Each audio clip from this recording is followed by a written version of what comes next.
Bueno, qué bueno poderlos ver de nuevo.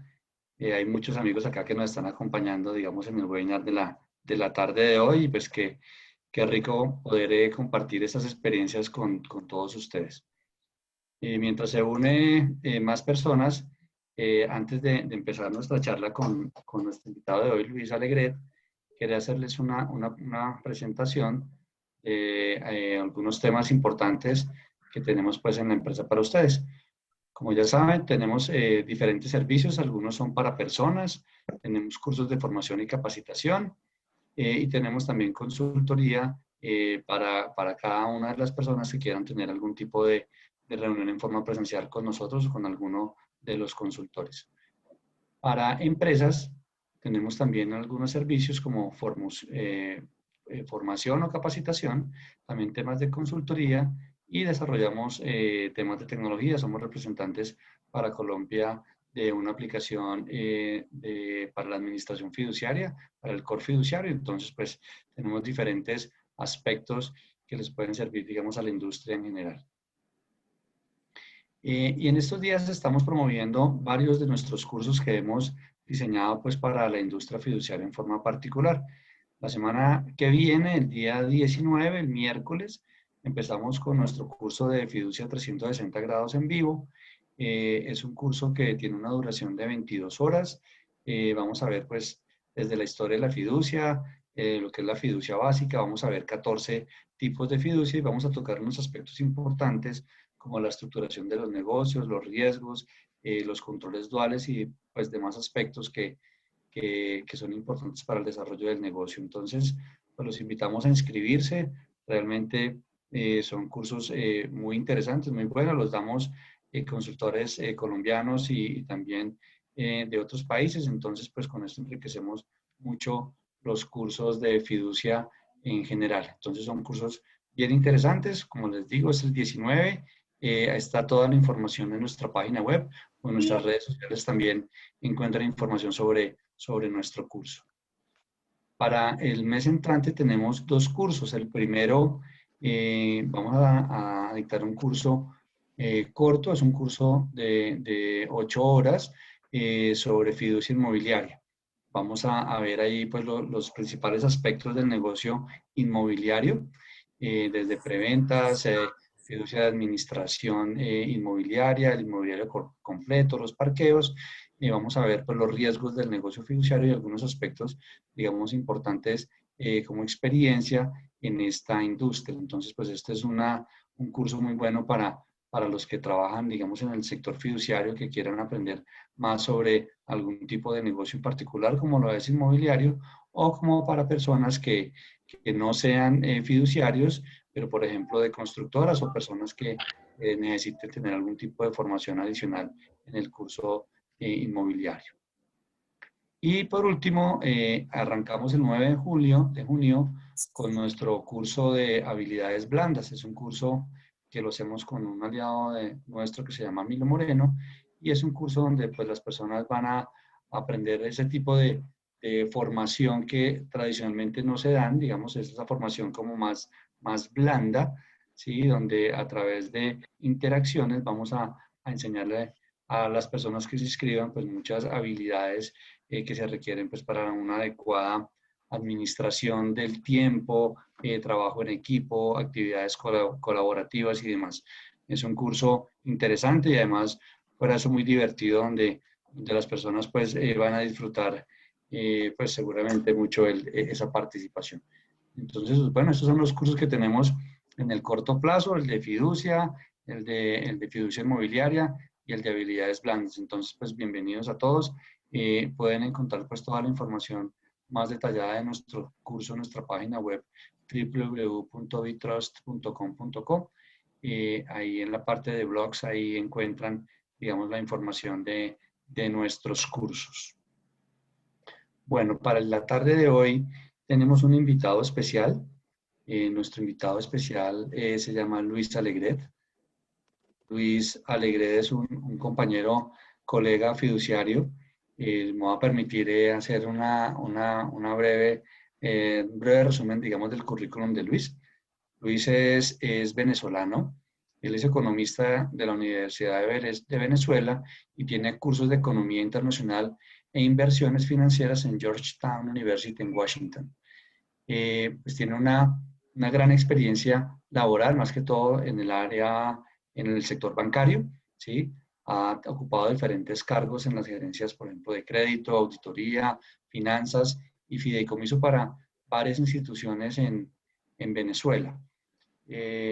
Luis, digamos, empezó su actividad profesional dedicada a la docencia y asesoría en temas fiduciarios en el año 96 y ha estructurado muchas partes, digamos, o muchas instituciones financieras en la parte de fideicomisos. En Venezuela, la sección fiduciaria, pues hace parte del banco, a diferencia, digamos, de Colombia, que son empresas independientes. Allá no, allá la sección fiduciaria pues está incorporada, digamos, dentro de los bancos, entonces pues él ha tenido la oportunidad, digamos, de montar varias de esas partes bancarias o áreas fiduciarias en los bancos. Unas cosas muy importantes que ha hecho Luis, digamos, dentro de todo pues, su carrera fiduciaria, es que ha sido presidente fundador del Comité Latinoamericano de Fideicomisos. Él desde el año 1990 participa activamente en este comité, en el que es más conocido como el COLAFI, ¿sí? Ha participado, pues creo que en todos los COLAFIs que han habido desde esa fecha. Este año van como para el COLAFI número 30. Ha sido expositor en varias oportunidades, ha sido organizador y pues bueno, siempre ha estado pues muy activo y muy relacionado, digamos, con la industria fiduciaria en Colombia, perdón, en el mundo.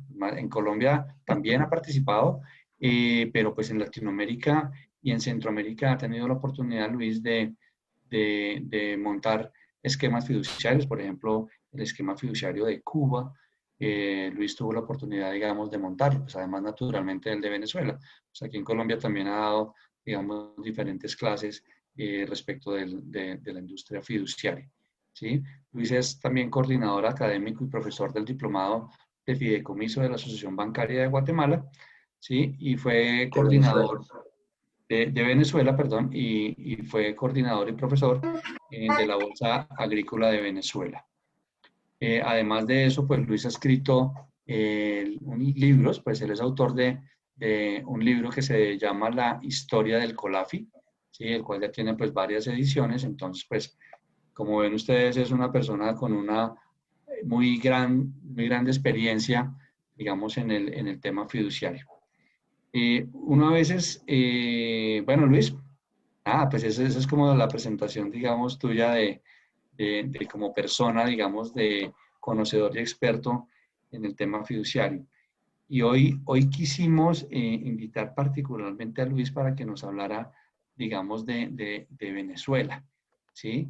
De la fiducia en Venezuela. La fiducia en Venezuela lleva, pues, como dice nuestro título de nuestro webinar de hoy, 25 años, 65 años, perdón. Venezuela es una potencia, digamos, en el tema fiduciario.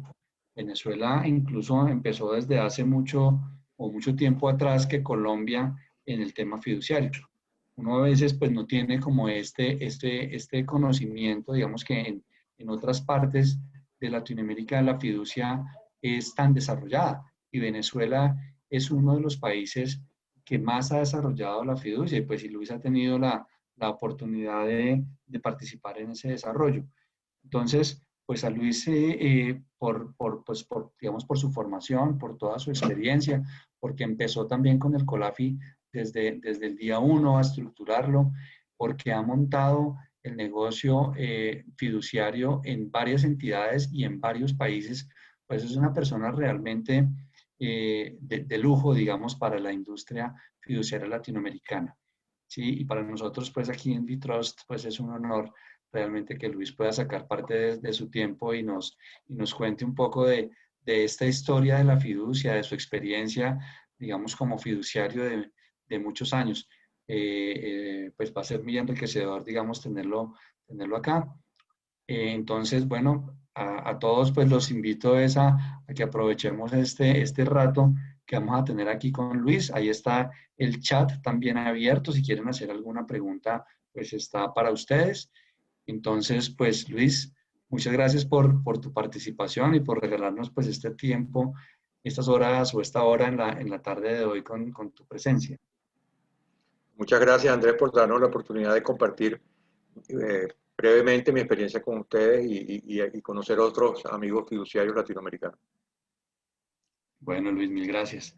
Bueno, lo primero que quería preguntarte, Luis, como para ya entrar como en materia, digamos, en nuestro tema es, bueno, tú inicias el Congreso, el Congreso Latinoamericano de Fideicomisos, pues, digamos, ahorita de pronto si nos explicas para los que no conocemos algo, pues hay una diferencia entre el comité y el Congreso, sí, hay una diferencia importante ahí, pero pues cuéntanos cómo fue eso, cómo fue ese inicio, cuál fue la motivación, digamos, que tú y otras personas tuvieron para arrancar con ese congreso. Y ahora son, pues, congresos ahora virtuales, pero siempre son, digamos, con una gran capacidad de convocatoria fiduciaria latinoamericana. Sí, bueno, te comento, Andrés, y a todos ustedes, buenas tardes, y de verdad que gusto. El interés por crear este Comité Latinoamericano de Fideicomiso como un órgano de consulta o un comité técnico de la Federación Latinoamericana de Bancos, que es la que aglutina a las asociaciones bancarias de casi toda Latinoamérica, digamos así, fue porque hubo unos encuentros fiduciarios que no eran del comité fiduciario, que no existía, sino que eran espontáneos en México, en Colombia. Y yo tuve la oportunidad en un congreso que fui a Colombia, creo que fue en el año, si no mal recuerdo, 88, a un congreso de la Asociación de Fiduciarias, que estaba presidida y uno de los opositores era Sergio Rodríguez Azuero. Pero también había unos invitados mexicanos. De allí, fíjense la importancia de los congresos, ¿no? De ahí surge una amistad, un intercambio entre fiduciarios colombianos y fiduciarios mexicanos y fiduciarios venezolanos. Entonces, esa amistad que surgió de allí nos permitió encauzarnos en otras actividades. Y luego hicimos una en Acapulco, México, y de allí surge la idea de por qué no creamos un comité latinoamericano de fideicomiso adscrito a la Federación Latinoamericana de Bancos. Claro, tenemos que pedir permiso, consultar y todo eso, y se hizo todo ese proceso justo en México. Y con la presencia en el Congreso, digamos, anual o la Asamblea Anual de la Federación Latinoamericana de Bancas, que estuvo en lugar en Caracas en 1990, que fue la 24ª Asamblea Anual, nosotros pudimos conversar con la gente de Felabán para aprobarnos este comité. Estuvimos presentes representantes bancarios de los fideicomisos, digamos, de Colombia, la gente de la banca de Colombia, la gente de banca de Cuba, de El Salvador, Venezuela y México. Y con ese grupo de personas decidimos, bueno, ya vamos a constituir este Congreso Latinoamericano o este Comité Latinoamericano de Fideicomiso. Una vez que se constituye el Comité Latinoamericano de Fideicomiso en 1990 aquí en Caracas, nos abocamos a crear unas comisiones de trabajo, comisiones de estadísticas fiduciarias latinoamericanas, comisión de derecho fiduciario latinoamericana, comisión de promoción y divulgación de la figura de fideicomiso, y empezamos a trabajar tratando de aglutinar un número mayor de países y de transmitir esta pasión por el fideicomiso a nivel de Latinoamérica. Y de ahí surge la idea de hacer un congreso como marco de nuestras reuniones anuales. Nuestras reuniones ordinarias, que se realizan todos los años en diferentes países, queríamos que tuviera en su entorno, en la misma fecha, una reunión o un congreso de fiduciarios. Y eso se hace el primer congreso de fiduciarios latinoamericanos en Bogotá, 1991.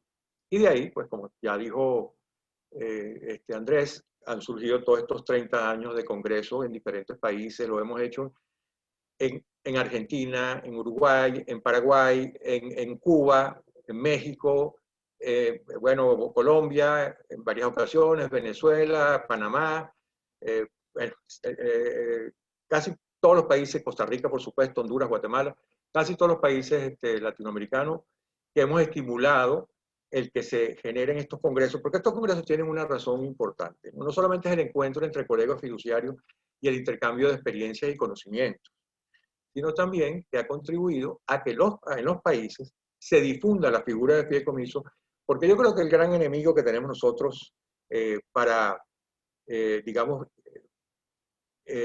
desarrollar el uso de esta maravillosa y versátil figura que es el fideicomiso, es el desconocimiento. Y entonces nosotros, para combatir el desconocimiento, quisimos involucrar a los países, pero no solo al país fiduciario, al país bancario, al país de instituciones financieras, sino también al país gubernamental, al país del comercio, al país de la industria, de las empresas, a las personas, a los abogados. Y entonces, en estos congresos hemos logrado la participación de un público heterogéneo. No solamente son fiduciarios, sino también van gente del Estado, de las superintendencias de banco, van gente de otras áreas de los bancos, inclusive incluyendo, y cuando hablo de otras áreas de bancos o empresas que dan apoyo a fideicomiso, hablo de sistemas también. De hecho, se hace una exposición de servicios en la entrada del Congreso, del salón de actividades, donde hacen presentaciones diversas empresas vinculadas con el fideicomiso, llámese sistemas u otro tipo de servicios que nos puedan brindar, inclusive bancos fiduciarios que están ofreciendo su servicio o sociedades fiduciarias. Entonces, esto vino desarrollándose con tal éxito que hemos recorrido un sinfín de países, excepto el año pasado, por supuesto con la pandemia tuvimos que hacerlo virtual.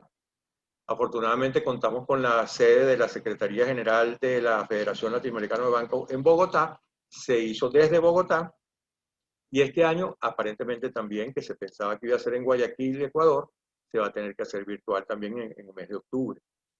Pero fíjense que nunca hemos dejado de tener esta presencia y esta participación, que como les digo, nos ha nutrido mucho. Y la verdad que el hacer los congresos ha contribuido a la formación y al crecimiento de muchos países en materia de fideicomiso. De hecho, muchos países no eran ni siquiera fiduciarios, hacían operaciones de confianza como de encargos o mandatos, pero no tenían desarrollada la figura de fideicomiso. Por ejemplo, en Cuba no la había. Yo tuve la suerte y la oportunidad de contribuir al desarrollo de esa actividad en Cuba, y no la teníamos con mucha presencia todavía en Argentina, pero se hizo un congreso allá y se le motivó. Y hay países que no participaban. Ahora somos 19 países en el COLAF. Es decir, ha crecido de los 5 países iniciales a 19, y prácticamente toda Latinoamérica.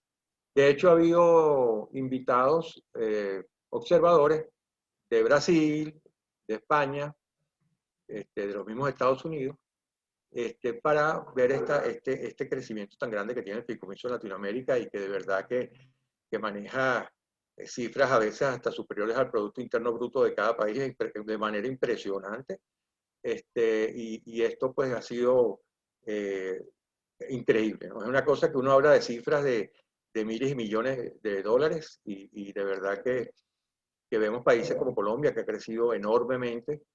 Colombia, yo recuerdo que empezamos con la banca a tener los primeros encuentros fiduciarios, porque la banca desarrollaba la actividad de fideicomiso.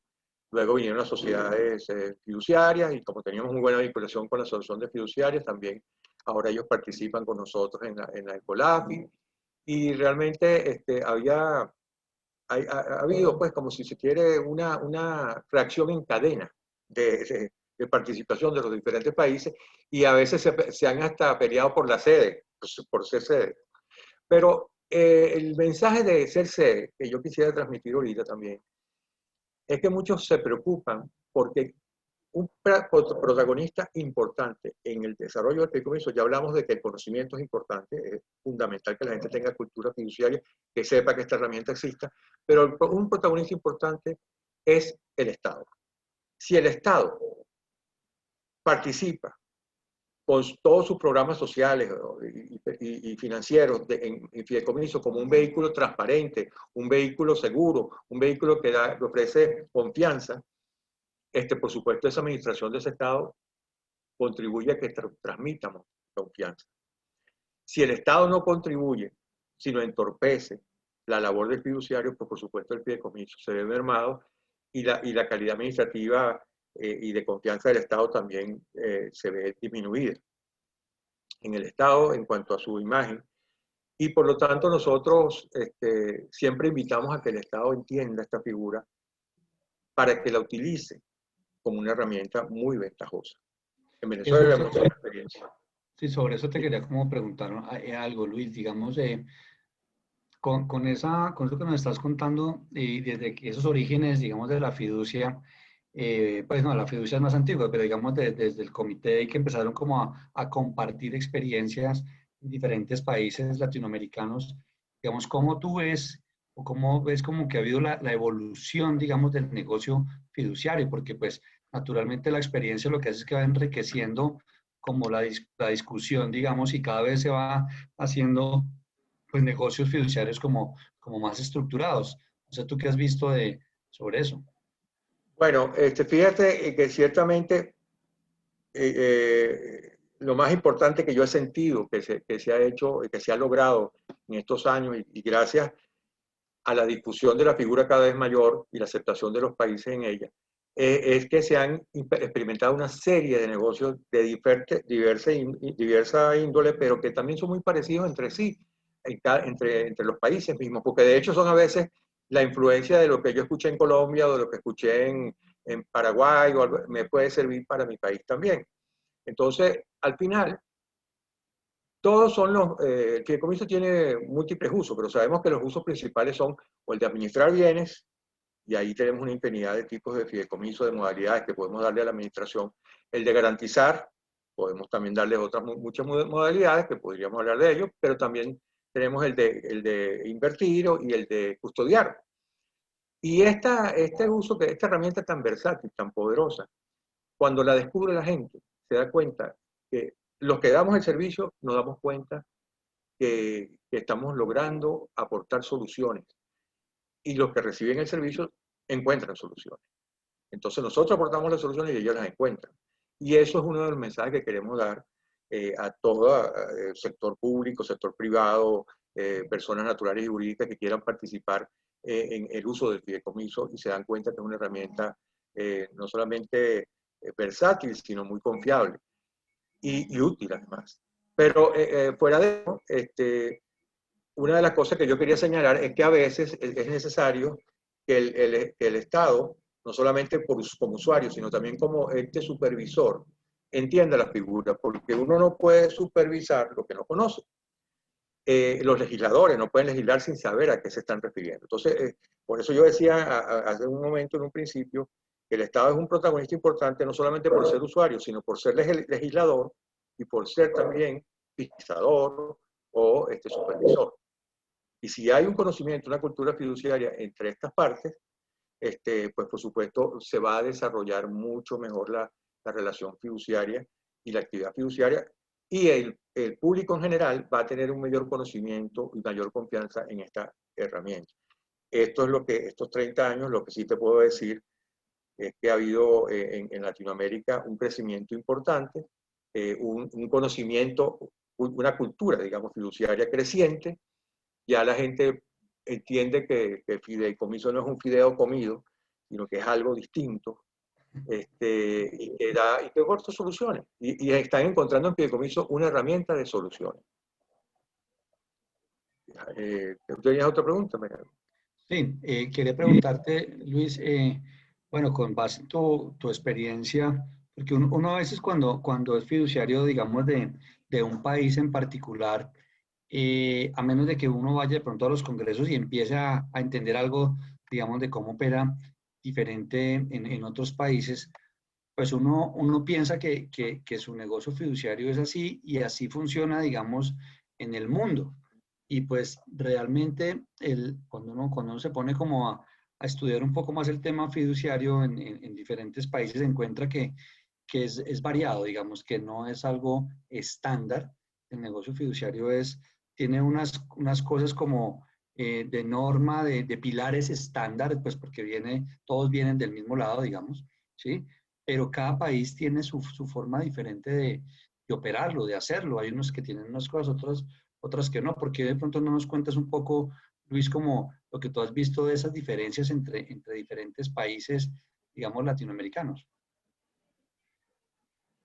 Sí, como no, bueno, ciertamente lo que tú has dicho es importante porque cuando uno va a los congresos, uno escucha a diferentes expositores de diferentes países y hablan a veces con una terminología que uno pues la llama de otra manera, pero es lo mismo.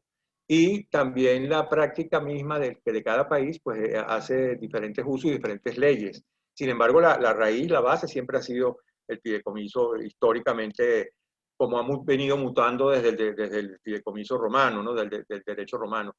Pero sí realmente hay terminologías que de repente uno la maneja de diferentes formas, hay estructuras diferentes también, hay actividades diferentes. Por ejemplo, el caso de las sociedades fiduciarias en Colombia. Como yo dije al principio, en Colombia se empezó a manejar el fideicomiso tanto en fiduciarias independientes como en la banca. La banca era prácticamente el líder del fideicomiso. Luego se pasó, creo que en el año 93, pues ya se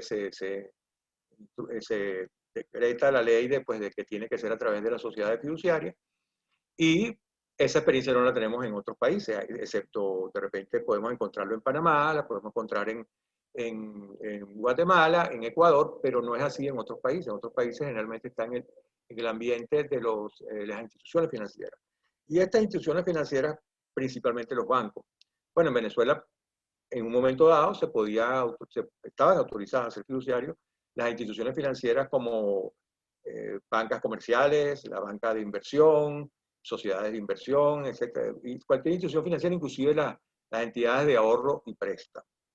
Pero a raíz de la nueva concepción internacional de la banca múltiple, donde los bancos hipotecarios ya no están separados del grupo, ya las sociedades financieras, perdón, no están separadas del grupo, las entidades de ahorro, etc. Entonces se empezaron a concentrar en la misma institución bancaria y el fiduciario administraba todos los fideicomisos de toda índole a través de una sección, un departamento, una vicepresidencia o dirección, como la quieran llamar, depende del banco, de fideicomiso.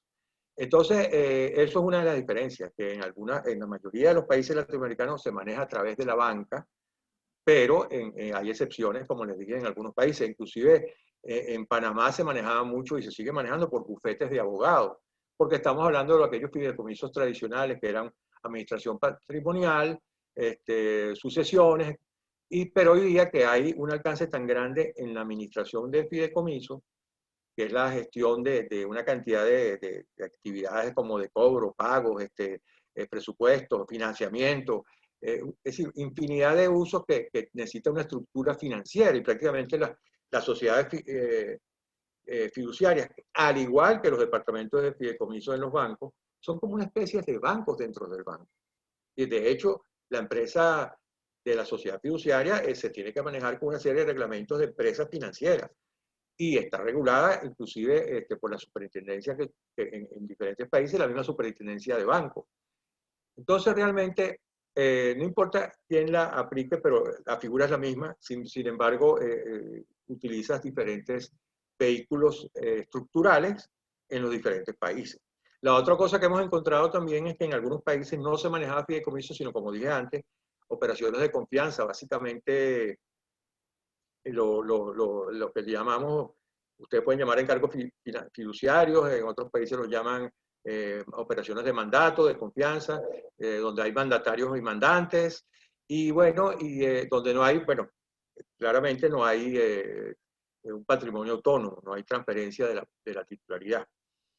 Pero en otros países no existe la figura, a lo mejor del encargo fiduciario, pero sí existe la figura de fideicomiso, lo que llaman el fideicomiso mercantil. Entonces, básicamente, en general, cuando nosotros hablamos de fideicomiso, y esto se los digo simplemente como cultura general, cuando hablamos de fideicomiso en Latinoamérica, estamos hablando de un bien que es transferido a un administrador, que es el fiduciario, que es un patrimonio autónomo y que lo administrará de acuerdo a las instrucciones que reciba de ese fideicomitente a favor de un beneficiario. o varios beneficiarios, como se indica en el contrato.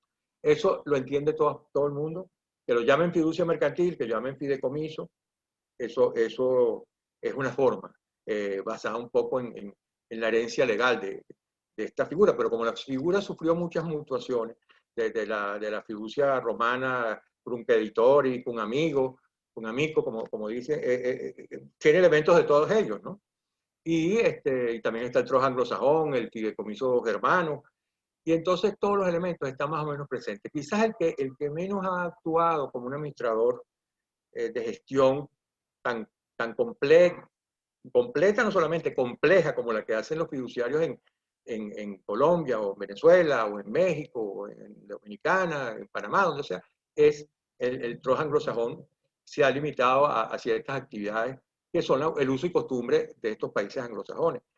Pero el uso y costumbre en los países latinoamericanos, la fiducia alcanza mucho más allá y sabemos que son gestiones administrativas, gestiones de garantías, gestiones de inversión, gestiones de financiamiento, es decir, gestiones de cobranza y pago. O sea, hay una labor enorme que desarrolla la actividad fiduciaria latinoamericana. Sí, incluso ve uno que, digamos, yo lo que me he encontrado es que, pues como tú bien lo decías, la fiducia pues como tal es una administración de recursos de cualquier tipo, y hay una transferencia de esos, ¿no? Entonces, digamos, aquí en Colombia, pues eso nosotros lo llamamos, pues es la fiducia mercantil o el patrimonio autónomo, pero pues aquí estamos también acostumbrados a manejar los encargos fiduciarios, son como los mandatos que explicabas tú, pero en la gran mayoría de países, digamos, no existe, digamos, el encargo fiduciario. Incluso cuando así sea una fiducia en otros países que se haga con entidades públicas, pues los bienes que entrega la entidad pública al fiduciario pues son transferidos, digamos, en propiedad al fiduciario, y el fiduciario es el que los administra. Pues ahí sí, digamos, ya esa parte, digamos, de administración es como más similar, ¿sí? Digamos, aquí uno, en Colombia, como que uno la transferencia de la propiedad de un bien público, de propiedad fiduciaria, digamos, se da, pero solo cuando la ley lo prevé en algunos casos. De resto es como más parecido a un mandato o a un encargo fiduciario, ¿no? Sí, lo que pasa es que el encargo o fiduciario, o lo que nosotros llamamos el mandato, y en muchos países el mandato, eso generalmente viene del Código Civil o el Código de Comercio. No hay una ley especial de fideicomiso o de mandato, digamos así, si es el caso de mandato. Pero en los países que sí hay una ley de fideicomiso. Además, eso es, por supuesto, eso tiene, si se quiere, esas son las raíces para el fideicomiso, porque es prácticamente lo mismo, pero con la diferencia que no hay traspaso de la propiedad. Así Pero esto es. viene de la antigüedad. De hecho, Colombia tuvo mucha experiencia con la Comisión Kremer hace muchísimos años, de los Estados Unidos, que quiso imponer un poco el uso del trust. Y a don Andrés Bello, este venezolano que fue ilustre en Chile, con toda su experiencia y educación jurídica que transmitió, llevó el fideicomiso a Chile. Y fíjense, en Chile no se ha desarrollado el fideicomiso. O sea, imagínense, estamos hablando siglos atrás. Entonces, él llevó el fideicomiso a Chile y no lo utilizaron. Entonces, había las operaciones de mandato, que es lo más común en las operaciones de confianza, y estas operaciones de mandato prevalecían antes del fideicomiso. Pero cuando surge el fideicomiso en los países donde se legisló fideicomiso, como con la palabra fideicomiso, y lees el concepto de fideicomiso en Venezuela, o el fideicomiso en Panamá, o en algunos países, y te dicen, voy a leer porque es más o menos lo mismo, que digan transferencia, que digan ceder, no importa, pero es más o menos como este que es el de Venezuela, definido en la ley de fideicomiso de Venezuela. Para mí, ¿qué es fideicomiso? Lo que dice la ley. ¿Qué dice la ley que es fideicomiso? Es una relación jurídica mediante el cual una persona llamada fideicomitente transfiere uno o más bienes a otra persona llamada fiduciario para que lo administre en favor de aquel o de un tercero llamado beneficiario. Es decir, esa es la definición. Yo digo otra cosa y salgo quebrado en el examen, porque eso es lo que dice la ley. Claro, pero nosotros podemos ver que todo esto es producto de la mutación a través de los años de lo que ya se ha calado como el concepto de fideicomiso. Y leen de la Panamá y es casi lo mismo, y leen y a lo mejor en vez dice que transfiere o entrega o cede, pero la propiedad en un patrimonio autónomo Eso está claro en las legislaciones. Entonces, eso es lo que definen en la mayoría de los países latinoamericanos como fideicomiso. En Colombia eso se define la fiducia mercantil, y estamos claros. Pero, como digo, vamos a encontrar algunas que otras diferencias en algunos que otros países, dependiendo de la legislación de la escuela que hayan tenido. Nosotros, me confieso que en Venezuela y en muchos países latinoamericanos, la escuela fue la escuela mexicana. Muchas influencias. De hecho, ¿por qué digo la escuela mexicana?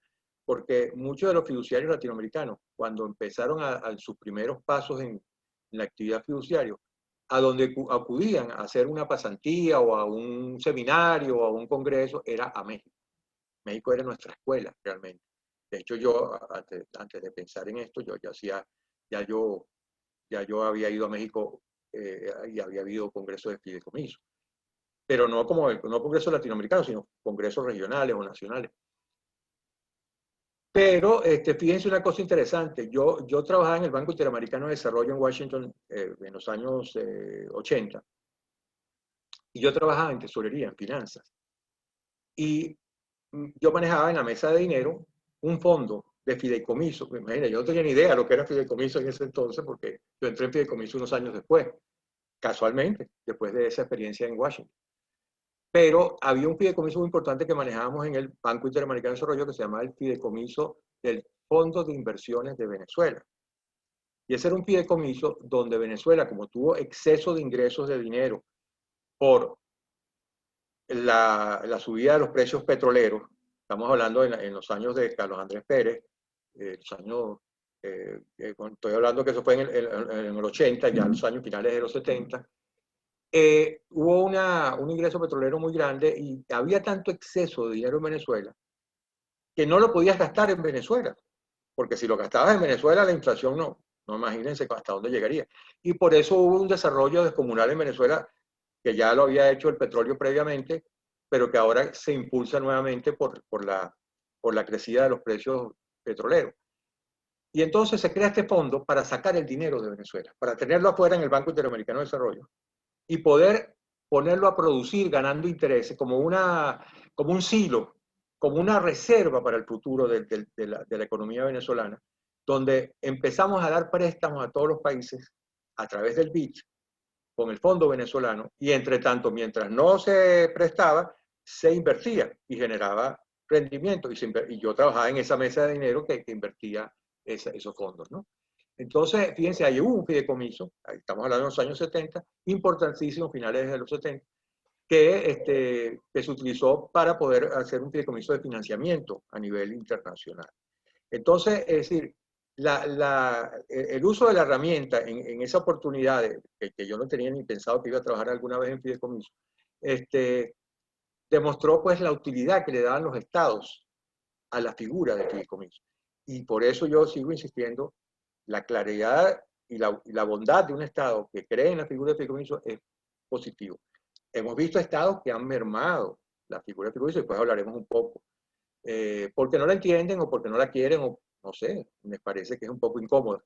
Pero sea como sea, es importante ahí, fíjense, esta experiencia. Sí, Luis, no, te quería preguntar, pues, digamos, esa experiencia tuya, pues, fue no fiduciaria, pero cuando tú ya empezaste a trabajar en el tema de fiducia, pues, como tal, ya en Venezuela, o sea, los fideicomisos, ¿de qué se trataban? O sea, eran fideicomisos como ¿de qué? Bueno, yo lo podría decirte que son 4 grupos. De hecho, hay un catálogo de cuentas de la Superintendencia de Bancos donde están clasificados los tipos de fideicomisos, los agrupan, ¿no? Pero hay un fideicomiso que es de administración que la superintendencia lo tiene separado porque quiere medir ese rublo, quiere medir esa partida, que fue cuando yo llegué a fideicomiso, me impresionó mucho, fue el fideicomiso de administración de fondos colectivos, de administración individual de fondos colectivos, podría yo darle un concepto, administración individual de fondos colectivos, porque es la administración de las prestaciones sociales que llamamos antigüedad cesantía, o puede ser cualquier tipo de administración de beneficio laboral, sea caja de ahorro, fondo de ahorro, plan de pensión. Pero, ¿por qué yo digo administración individual de fondos colectivos? Porque igual que yo tengo un fondo colectivo de un gremio o de una empresa, de los trabajadores de una empresa, yo tengo que rendirle cuentas individualmente a cada trabajador. Entonces, si yo tengo una empresa que tiene 50.000 empleados, yo tengo un fideicomiso con los trabajadores de esa empresa, son 50.000 fideicomitentes. Claro, a lo mejor firma uno solo o dos que ellos nombraron como sus representantes para el acto de la firma. Firma el patrono porque el patrono se compromete a hacer los aportes que le corresponden. Pero firma también el fiduciario, y entonces en estas tres partes hay una serie de fideicomitentes a las cuales tenemos que rendirle cuenta y manejar individualmente, porque cada persona, cada trabajador tiene su balance distinto al otro, porque tiene más ahorros o ha pedido más préstamos, si se permite la solicitud de préstamo, o ha hecho más retiros. Entonces tienen diferentes, digamos, saldos, pero también pueden tener diferentes rendimientos, porque el dinero se pone a producir mientras tanto. Ustedes saben que pues, mientras está el fondo ocioso, se puede invertir en fondos de inversión colectiva, como tienen allá en Colombia, pero aquí se invierte en un portafolio de inversiones que tienen todos los bancos. Los bancos tienen un portafolio de inversiones.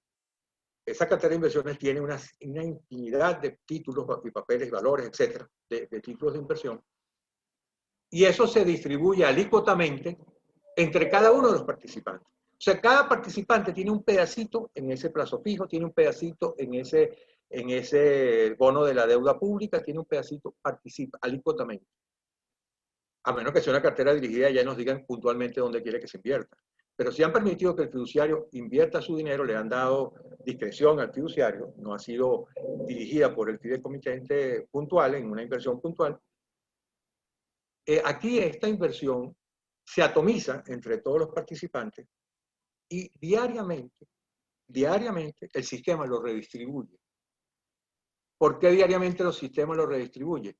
Porque el trabajador o el miembro de ese fideicomiso, o cualquier fideicomitente, porque estamos hablando de toda la cartera de fideicomiso completa, que tiene una inversión en esos papeles, él puede hacer un retiro, pongamos un ejemplo, ordena un pago, o es un retiro porque es de sus prestaciones, y me cambia el componente de su participación. Al cambiar el componente de participación, él deja un vacío en el portafolio, porque él se está saliendo del portafolio, porque le estoy entregando su dinero, pero a su vez yo estoy redistribuyendo ese hueco que él dejó entre todos los demás y entre los nuevos ingresos que tengan, no los nuevos fideicomitentes, sino los nuevos aportes que van a llegar. ¿De dónde llegan los nuevos aportes? Rendimientos que llegan, aportes nuevos que llegan, pagos, etcétera, lo que entra. Entonces yo tengo que redistribuir. Y eso lo hace el sistema diariamente, automáticamente. Por eso hay que contar con un excelente sistema para que haga eso. Entonces esa es una administración colectiva. Nosotros aquí, digamos, en Colombia, esa parte prestacional, pues la manejamos a través de los fondos de pensiones y cesantías, ¿no? Aunque también hay fiduciarias que tienen fondos de pensiones voluntarias, que es algo pues, un poco diferente, pero pues, diferente en Venezuela es que pues, así funciona, digamos, desde hace mucho tiempo a través de fiduciarios, ¿no? Sí, bueno, es que lo que pasa es que hay una novedad allí, que es que en 1975 se hizo obligatorio por parte del gobierno, en ese entonces Carlos Andrés Pérez, de que los trabajadores tenían derecho a 15 días de antigüedad, 15 días de cesantía, y si las tenían en manos del patrono, si el patrono no lo usaba como capital de trabajo, él tenía que pagar un interés por el manejo, y ese interés lo fijaba el Banco Central de Venezuela en base al promedio de tasas activas. O sea, que le salía costoso, pero si él decidía tenerlas allí, si no, tenían que estar en un fideicomiso de administración individual de cada uno de esos trabajadores. Entonces, ahí vino el surgimiento del desarrollo de los fideicomisos, porque era prácticamente, es obligatorio, es ley, de hecho ya es lo común, ya todas las prestaciones sociales, cuando un trabajador entra en una empresa, le dicen, mira, tenemos fideicomiso con el Banco Colpatria, con Bancolombia, con X, con Alianza, ¿con quién quieres tú que yo te transfiera tu derecho de prestaciones? Que se hace todos los años. Y él escoge su banco y entonces ya, ya esa empresa tiene fideicomiso con ese banco. De repente sale uno y dice, no quiero ninguno de esos bancos, yo quiero seguir con el patrono. Bueno, que vale. Mire que es diferente, digamos, porque pues ahí pues naturalmente cada empresa tiene diferentes fideicomisos y pues sus empleados miran a ver a cuál de los fideicomisos que el empleador tiene, pues se afilia o depositan allá, digamos, sus dineros de sus cesantías. Entonces, pues interesante, ¿no? Esa es una figura pues diferente, definitivamente, pues acá no, acá es otra forma. Pero te quería hacer otra pregunta, Luis. El otro día que tú y yo hablábamos, tú me explicabas que en Venezuela, digamos, los gobiernos como el de Carlos Andrés Pérez, eh, utilizó el mecanismo fiduciario para todo el desarrollo, digamos, de la infraestructura del país, ¿sí? Y que fue una cosa, pues, impresionante, digamos, el desarrollo de la fiducia, como la fiducia de administración, pues, desde el lado público. Sí, pero aunque tú no lo creas, el fideicomiso privado era muy grande en Venezuela, muy, muy, muy grande. Y el Estado, inclusive cuando participa, porque lo que sucede, todo comenzó, por ejemplo, estamos hablando de este programa del Fondo de Inversiones de Venezuela, que también fue por fideicomiso, y también hubo un programa que se llamaba Funda Ayacucho, que era la formación educativa de los venezolanos en el exterior, porque estamos en el boom petrolero. Entonces, que financiaban, que becaban, unas becas que por supuesto ibas a pagar, pero unas becas con una cantidad de facilidad, para que estudiaras en Harvard, si quieres, o estudiaras en Inglaterra, o estudiaras en París, donde quieras. Y la gente buscaba dónde estudiar y lo financiaba el fondo del fideicomiso de la Fundación Gran Mariscal de Ayacucho. Eso, por ejemplo, se usó con mucho, y todavía quedan, esas becas todavía están en cierto modo vigentes, pero eso también trajo un impulso muy grande y como estás viendo, el protagonismo del gobierno fue importante porque empezó a utilizar el fideicomiso para muchísimas cosas. Y esto que te digo de las prestaciones fue porque se nacionalizó la industria petrolera. Al nacionalizar la industria petrolera, los trabajadores que tenían una serie de prestaciones, una serie de beneficios en la industria petrolera privada, tenían miedo de que una vez que cayera en manos del Estado, la corruptela o el desvío o cualquier cosa que ellos tenían temores, de lo que manifestaban, fueran a perderse ese dinero. Entonces lo que se hicieron fueron estos fondos de fideicomiso, generalmente los bancos privados, porque los bancos privados eran los que más existían, habría quizás 2 o 3 bancos públicos y eran para fines específicos. Pero bueno, los bancos privados entonces captaron toda esa masa de trabajadores que estaban en la industria petrolera y como por supuesto este era un beneficio para los trabajadores de la industria petrolera, pues los trabajadores de las otras industrias y del país en general dijeron, bueno, nosotros no quedamos atrás, nosotros también tenemos que tener ese beneficio y ese derecho. Y bueno, y por ahí surgieron los fideicomisos de prestaciones sociales, que fue el fideicomiso, como te dije, el más importante, que si antes se manejaba del 100% de los fideicomisos, el 80%, 70% era prestaciones sociales. Y todavía sigue siendo, porque no ha disminuido, porque todos los meses hay que mandar el aporte del trabajador a los bancos fiduciarios, ¿no?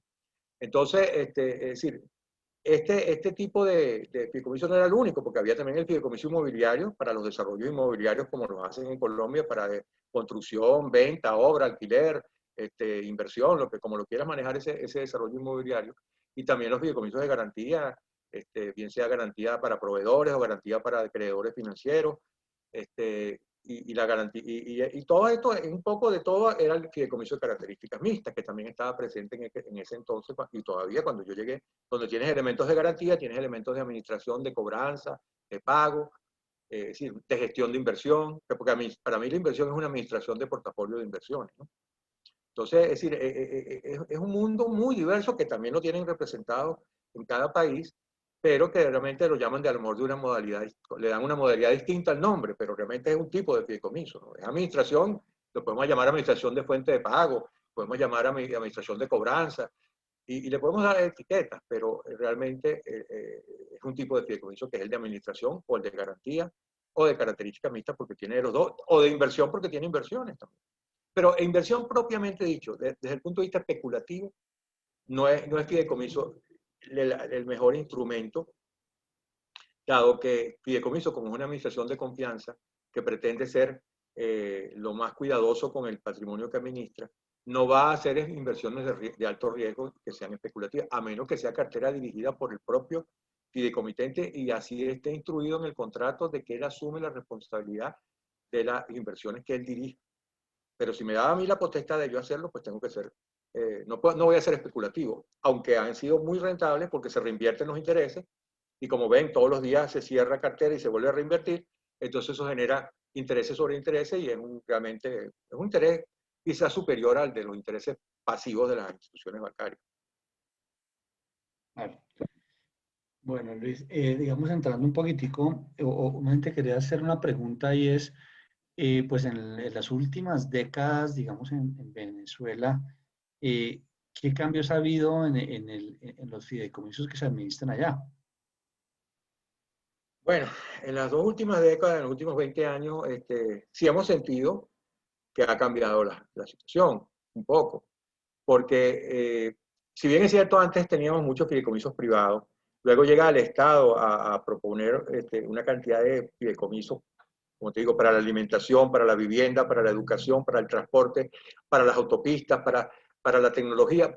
Había infinidad de programas sociales que manejaron todo hasta hace 20 años se manejaban con mucha fuerza, quizás un poco hace unos 15 años quizás han perdido un poco de fuerza, pero era donde el Estado aportaba muchísimo dinero. ¿Qué pasó allí? No es que el fideicomiso ha disminuido, el fideicomiso sigue creciendo. ¿Qué pasó allí en cierto modo? Bueno, los programas del Estado a través de fideicomisos ya no son tantos como antes.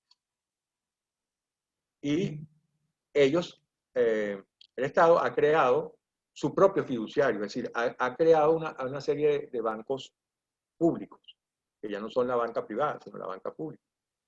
Y entonces estos bancos privados, estos bancos públicos, que muchos de ellos fueron privados, porque eran privados que en la crisis del año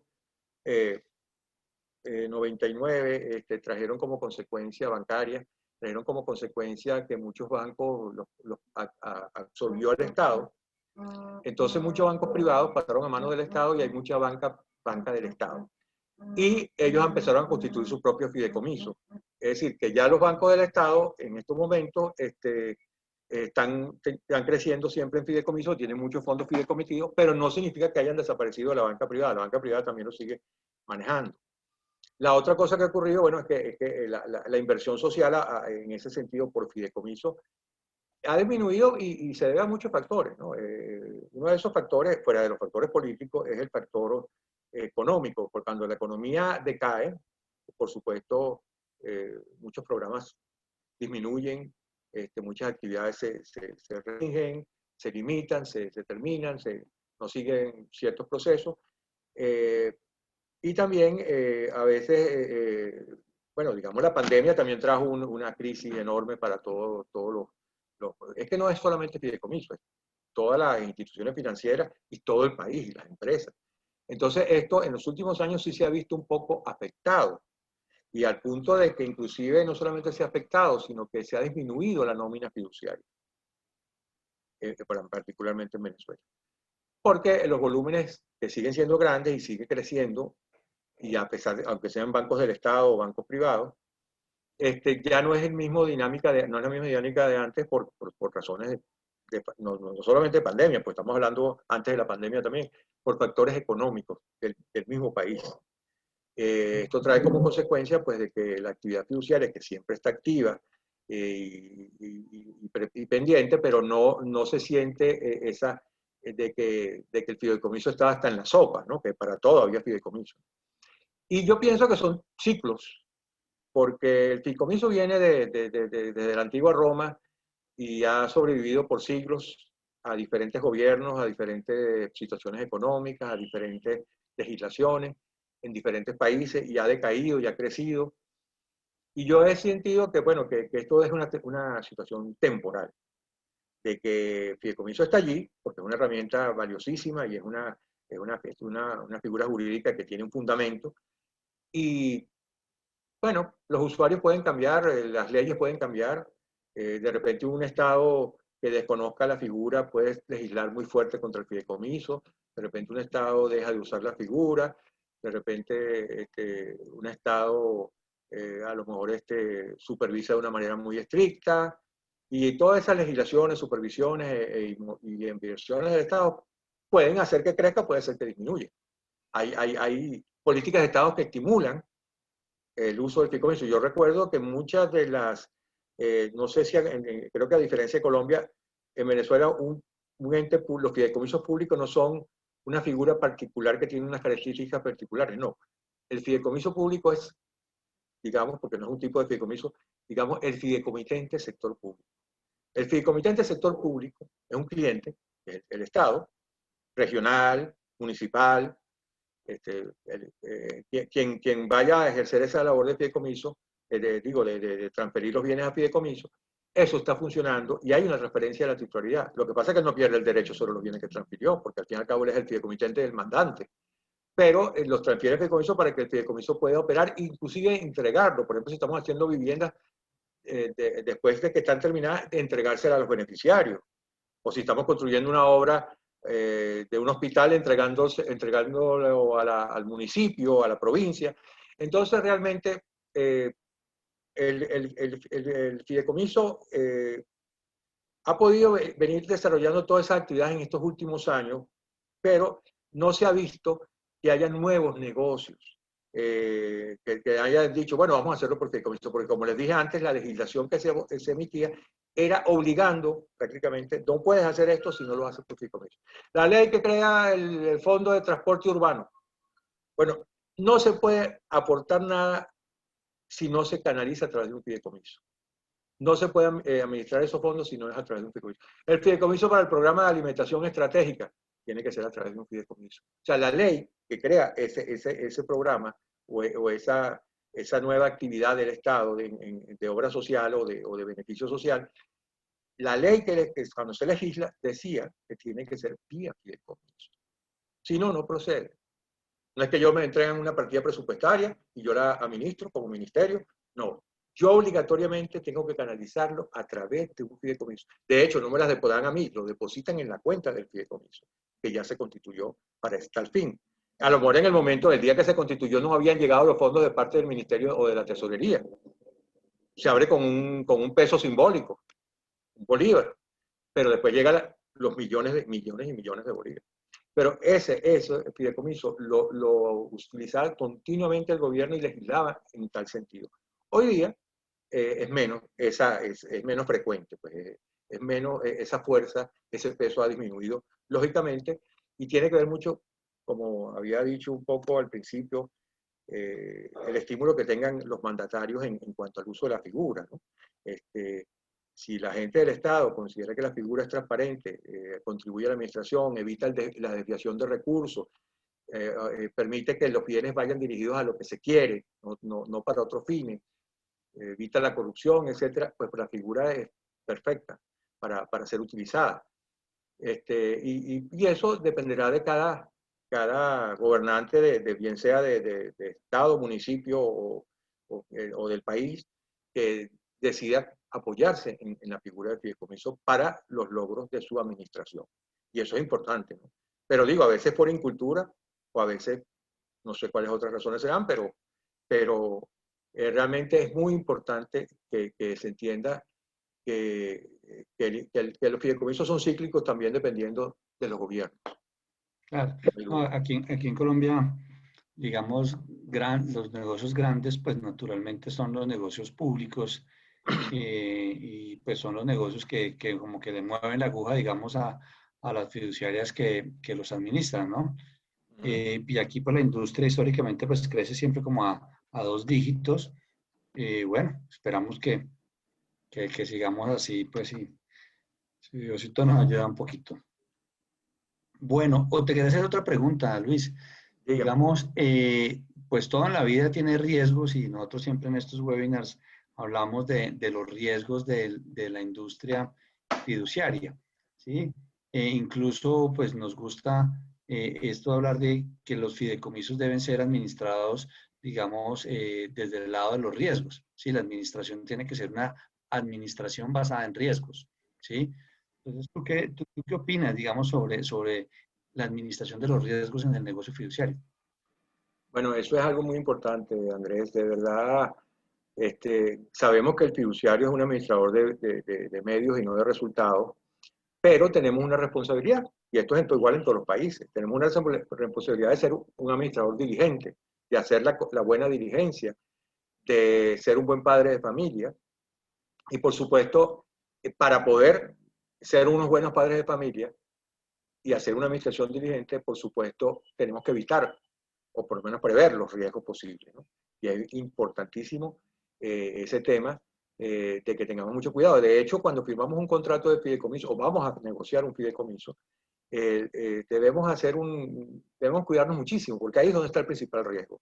En el riesgo de que si hacemos las cosas mal desde un principio, si nos equivocamos desde un principio, si nos equivocamos con el cliente, si nos equivocamos con la finalidad de ese fideicomiso, si nos equivocamos cómo lo vamos a administrar con la parte operativa de ese fideicomiso, si estamos capacitados para poder ejercer la función de fiduciario. Si nos equivocamos en el contrato mismo, que tenga lagunas, que tenga vacíos, que falten algunas condiciones que no están claras o que no encontramos solución en el contrato porque no está plasmada. ¿Qué pasa si esto pasa, no? Y entonces esta situación de la negociación del contrato de fideicomiso es fundamental que preveamos cualquier tipo de riesgo que podamos tener, porque si nos equivocamos allí, ya no importa que hagamos cualquier control de riesgo y cualquier planificación de riesgo y supervisión en el futuro, ya estamos arrancando con una pata coja, o sea que ya estamos mal desde el principio.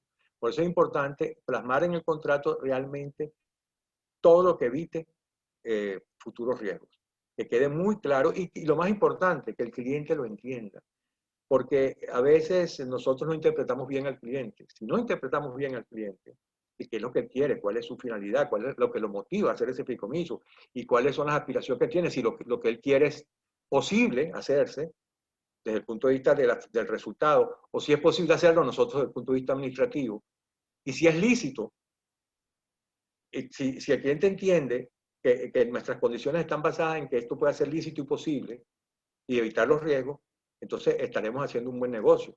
Pero si ya estamos mal, ya el cliente está como que esto fue impuesto, como que no le gusta, como que no está claro, y como que él tampoco fue claro con nosotros, o no nos dijo toda la información o toda la verdad, esto puede traer consecuencias de riesgo enorme, ¿no? Y por ahí es que yo diría que me concentraría muchísimo, independientemente de las políticas de riesgo que tengamos de la institución y como fiduciarios, como el personal de fideicomiso en su labor de manejando el manual de normas y procedimientos que sea lo más adecuado posible.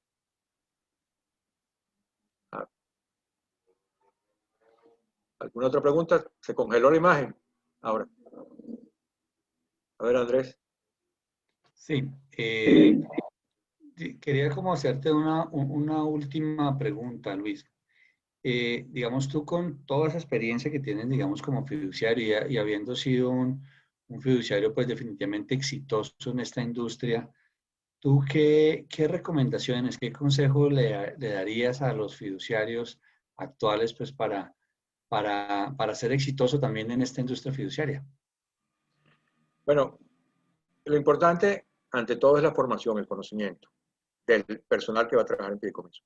Ciertamente no nos la sabemos todas. Y yo les digo que, de verdad, con todas las alabanzas de Andrés, no es cierto. Uno siempre está aprendiendo, uno nunca lo sabe todo. Siempre, todos los días yo aprendo. Todos los días yo aprendo. Y muchas veces converso con Andrés, intercambiamos opiniones y argumentos y bueno, y yo aprendo. Entonces, es importante el aprendizaje, el conocimiento de parte del fiduciario. No le estoy pidiendo que sea un experto en todo, porque para eso contamos con un comité de fideicomiso para aprobar un negocio y en ese comité podemos tener los especialistas que saben más que nosotros de algunas cosas y los consultamos, porque podemos tener un comité simple donde estemos nada más el personal de fideicomiso, la parte administrativa, la parte de negocio, pero de repente invitamos a la gente de consultoría, a la gente de tesorería, a la gente de mercadeo, a la gente de valores, y todo eso es un conjunto de gente que va a colaborar a que nos brinde mayor conocimiento y mayor información de la que ya tenemos. Porque dicen que el jefe exitoso no es el que sabe más, sino que el que mejor se rodea. Entonces es importante estar bien acompañado de gente preparada. Nosotros estar preparados. Si no estamos preparados para un negocio, no lo entendemos, no, o creemos que no lo podemos manejar, es mejor decir no. Es mejor decir no porque vamos a quedar mal después. Por supuesto, hay un riesgo reputacional e inclusive podría ser hasta un riesgo operativo que no podemos cumplir y podemos tener consecuencias patrimoniales inclusive a nuestro negocio. Entonces, un poco el conocimiento, la información es para mí fundamental. Y luego, pues por tener una buena organización, una buena estructura, una estructura fiduciaria bien determinada, bien, con sus funciones bien determinadas, del manual de normas y procedimientos, las políticas de riesgo, las políticas del fiduciario en cuanto a los negocios, conjuntamente con la empresa, que la empresa esté vinculada con esas políticas también, porque no es que podemos hacer nosotros lo que queramos y la empresa tiene otra política. Y por supuesto el banco, en los casos de los bancos, uno se apoya mucho en su institución financiera. Pero realmente yo creo que por donde se empieza el juego es que tenemos que cuidarnos, porque después ya quizás pueda ser demasiado tarde. Ahora, una cosa importante, escuchar al cliente. Y escuchar al cliente significa ser humilde, ser receptivos, tratar de entenderlo y de irlo llevando. Y si no tiene la razón, hacerle ver en cuál sería el error, cuál sería que sí podemos hacer ese contrato, de repente no le tengo que decir que no, sino digo que sí, pero mire, le sugiero estos cambios, así sí lo hago, de esta manera no me comprometo. Eso hay que ser sincero. Entonces él entenderá y él verá si le interesa hacerlo, ¿no? Por otro lado, necesitamos tener unos procesos adecuados y esos procesos, como dije, en los manuales de normas de procedimiento, las políticas, eso tiene que estar muy claro en todo el personal. Pero por otro lado, también un sistema adecuado es fundamental. Porque sin un sistema, bueno, a mano es bien difícil, ¿no?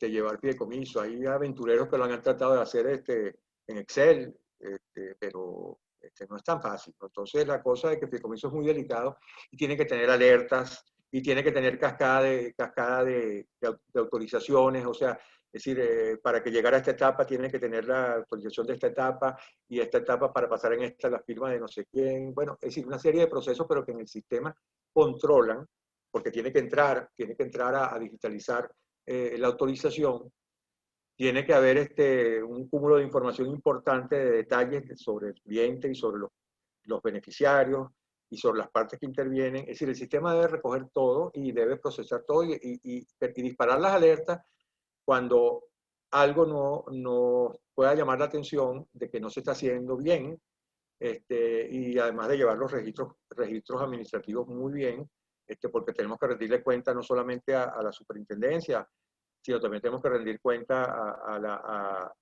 al fideicomitente, si si él es solamente esa persona, es individual, o a los fideicomitentes que se hayan adherido a ese contrato de fideicomiso, que pueden ser múltiples.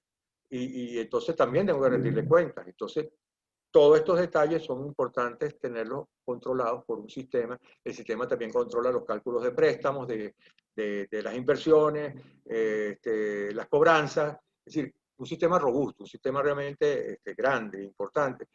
Sí, yo siento que hay sistemas monstruosos, sistemas que son un banco dentro del banco, como un sistema del banco.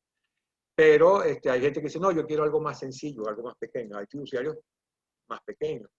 Pero como yo dije en una oportunidad en uno de los cursos de Andrés, cuando a nosotros nos dan licencia de fiduciario, y yo creo que las superintendencias están controlando eso, por lo menos aquí y en otros países, es que seamos un fiduciario completo, no un fiduciario, como yo decía, para ir rodar nada más a la calera, ir y vuelta, o no, yo quiero ir para Chía, o yo quiero ir para Zipaquirá, pero no es que me dan la licencia solamente para manejar por la carrera 7. Yo tengo que ser un fiduciario completo, que yo no quiera aceptar el negocio, que no me convenga el negocio, ya es otra cosa, pero no puedo decirle, no, yo no hago fideicomisos de administración de pago, de fuente de pago, yo no hago mis fideicomisos de garantía, porque eso no lo sé hacer o no me gusta. No, estamos a ofrecer, cuando nos autorizan a ser fiduciarios, es para poder hacer todos los negocios que están en el mercado fiduciario. Que yo cobre más, que yo no me guste, que yo lo trate de negociar de otra manera, que no lo quiera aceptar, pero no puedo yo decir, no, pero es que este fiduciario, no, ese fiduciario no me gusta porque es un pobre fiduciario, es un chiquitín. No, tenemos que ser todos somos gigantes, porque esta es una herramienta gigante, poderosísima, poderosísima. Ahora, tenemos que ser sinceros, no tengo la infraestructura, no tengo el sistema, no tengo el personal preparado. Bueno, llega hasta donde puede llegar, si es que la superintendencia dio licencia. Pero las licencias hoy día, como he visto que hacían, o sea, por lo menos he tenido la experiencia de lo estricto que se está haciendo en Venezuela o en el mismo Panamá, para poder ser, o en Honduras, para poder ser fiduciario, inclusive En Honduras me recuerdo que me llamó mucho la atención de que hay fideicomisos senior, y fiduciarios senior y fiduciarios junior. O sea, el personal. ¿Qué nivel estás tú dentro de tu institución? Los califican, tienes que pasar unos exámenes.